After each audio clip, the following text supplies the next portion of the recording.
आहा, भक्ति से बड़ा दुनिया में कुछ नहीं। मन में आता कि अब तो प्रभु यहाँ से खाली हाथ नहीं लौटाना। हम आपको अपना ये कथा जब आप सुनते हैं ना, तो श्री ठाकुर जी कहते तुम यहाँ कथा सुनते हो, मैं बैठे बैठे तुम्हारी व्यथा सुनता हूँ। क्या है तुम्हारी व्यथा, सुनाओ। और तब भक्त कहता है, प्रभु चले आओ चले आओ। हे प्रभु, मैं अपनी दिल की बात सुनाऊं किसको? समझता कौन है? मैं जानता हूं, मैं जानती हूं कि समझने वाले केवल आप हैं। इसलिए जो दिल की बात दिल में है वो तुमको ही सुनानी है। तुमको भी सुनानी है, नहीं, तुमको ही सुनानी है। किसी और को सुना करके कोई लाभ नहीं होने वाला, इसलिए आपको ही सुनाएंगे।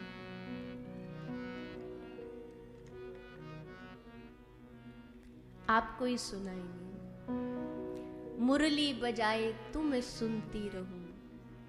भगवान बैठे सामने, हम सामने बैठे, कभी वो सुनाए कभी हम सुनाए, कभी हम अपनी आप बीती सुनाए कभी वो अपनी सुनाए। यही सत्संग है। देखो, एक सत्संग तो होता है जो इंसानों में होता है, मानवों में होता है, हम मानवों में हो रहा है, ये भी उच्च है, पर इससे उच्च श्रेष्ठ सत्संग कौन है?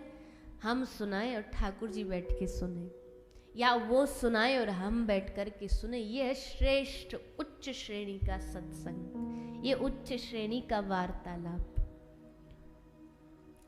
तो ऐसे सत्संग में जाने के लिए वहां तक कैसे पहुंचेंगे कि ठाकुर जी सुनाए हम सुने? बोले पहले उसके लिए आपको यहाँ आना पड़ेगा।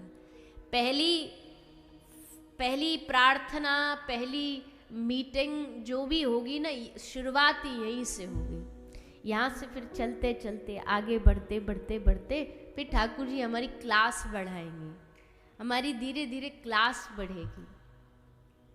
वैसे सत्संग का कोई नहीं होता, पर अगर देखा जाए ना तो सत्संगियों की क्लास होती है।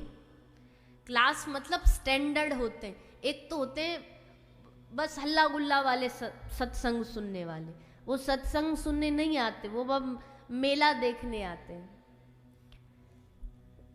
कभी कभी कथाएं होती है हमारी बिहार झारखंड तरफ, तो वहाँ क्या होता है, कथा भी होती है, हवन भी होता है, फिर मेला भी लगता है, आइसक्रीम की, चॉकलेट की, सबकी स्टॉल लगती है। तो आधी जनता कथा में बैठी होती है, आधी वहाँ चाट पकौड़ी खा रही होती है।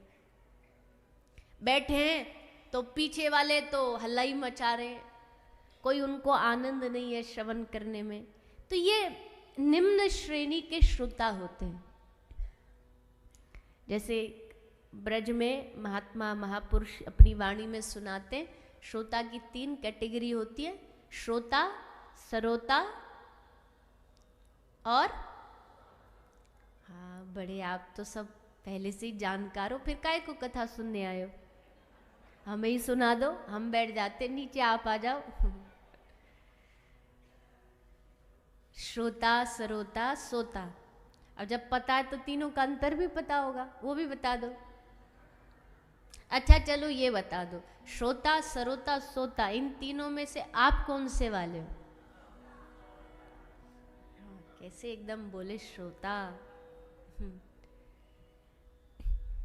नहीं, आप सब श्रोता ही हैं।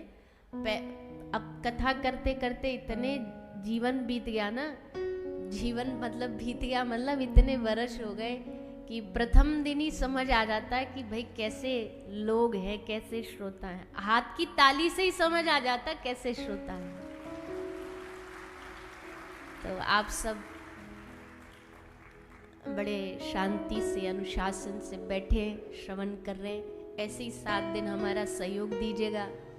भागवत जी के शरण में बैठ के श्रोता ही बने रहिएगा।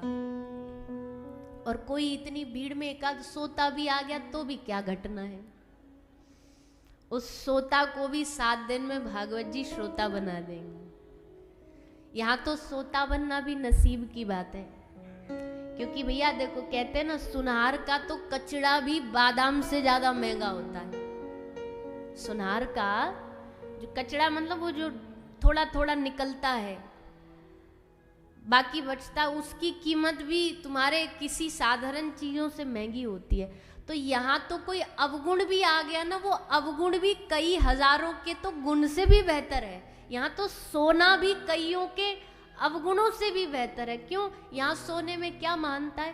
बोले यहाँ सोने में एक महानता है कि यहाँ अगर सो गए तो थोड़ी देर ही सो पाओगे, फिर कोई ना कोई भजन, कोई पद, कोई तुलसी बाबा की चौपाई, कोई सुखदेव जी का श्लोक, कोई व्यास जी की वाणी ऐसी निकलेगी भागवत से कि सोते हुए को जगा देगी, सोते हुए की आंख खुला देगी।